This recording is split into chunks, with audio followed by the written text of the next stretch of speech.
Chefe negociador adesão Timor-Leste da Organização Mundial do Comércio, atual vice-primeiro-ministro, no ministro coordenador Assunto Econômico, Francisco Calvo Adilai, apresenta visão estratégica Rito, implementa o Inhira Timor-Leste adere à OMK.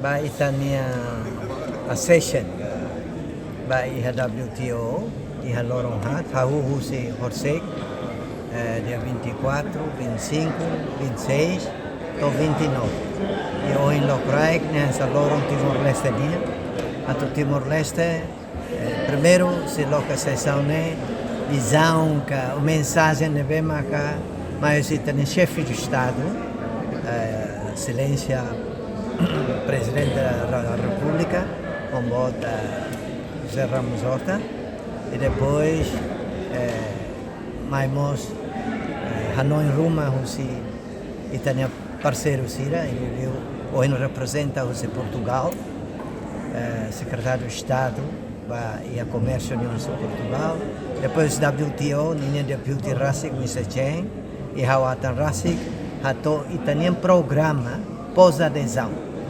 Depois da adesão da NE, saída dele para Timor-Leste, atuá-lo e prepara.